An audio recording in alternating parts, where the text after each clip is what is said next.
You know, with summer here, many of you are making some big purchases, things like graduation gifts. Maybe you're doing some traveling or doing those home improvement projects that never seem to end, right? Well, if you're doing all of that, you need to be careful about scams. If we're shopping online, there is always a chance that we could get caught up in one. So here to help us identify and to protect ourselves as well from 4 of the most common online scams is financial educator and the founder of My Fab Finance, Tonya Rapley. Thank you for being here, Tonya. Absolutely. Thank you so much for having me. It's great to see you. Let's start with, how do we identify what would look like maybe a suspicious invoice? Yes. So that invoice is usually going to come with an alarming message, such as, you have a past due balance or you must pay immediately. It's overdue. But one of the things that will tip you off to a suspicious invoice is, one, if you don't have a past history with the sender. So if you don't have an account with them, if you've never done business with them, but they're saying you have an overdue account, that's a flag. But also look at the email address, because a lot of times there will be these small variances in the email address that will indicate that it's not from the company, but from a scammer that had to try to spoof that email. Definitely pay attention to the email address. That's a great point. What are peer-to-peer scams?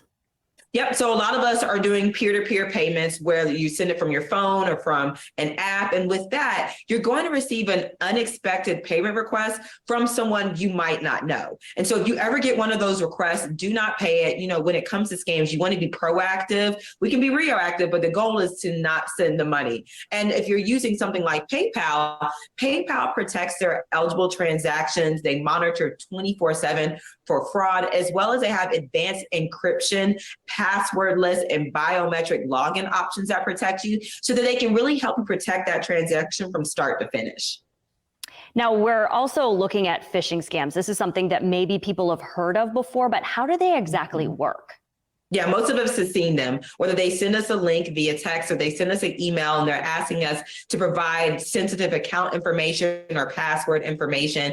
And you don't want to provide that to them, because usually they're going to use that information. Either they're going to sell it or they're going to use it for, something that won't necessarily benefit you. And so if you get an email that you suspect is a phishing scam, you can forward that directly to PayPal and they'll investigate it, since they monitor fraud 24/7. But it's really important. Don't click the links. Don't give them any information until you investigate further. Yeah, definitely. If it seems suspicious, just stay away from it. It's not worth the headaches that you're going to get. Better safe than sorry. Exactly right.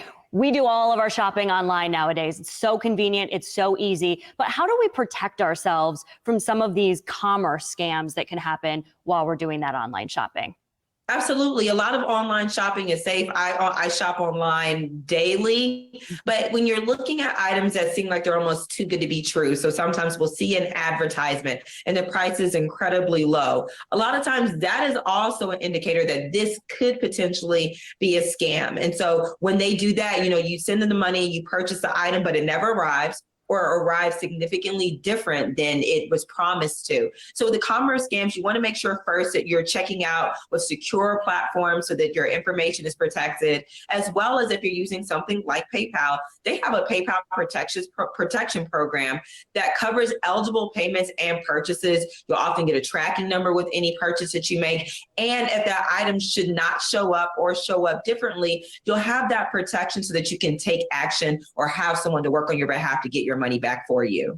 Gosh, isn't it so hard though when you see an item and it's priced so low and you think, gosh, that would be so nice to have that. I can get it so easily.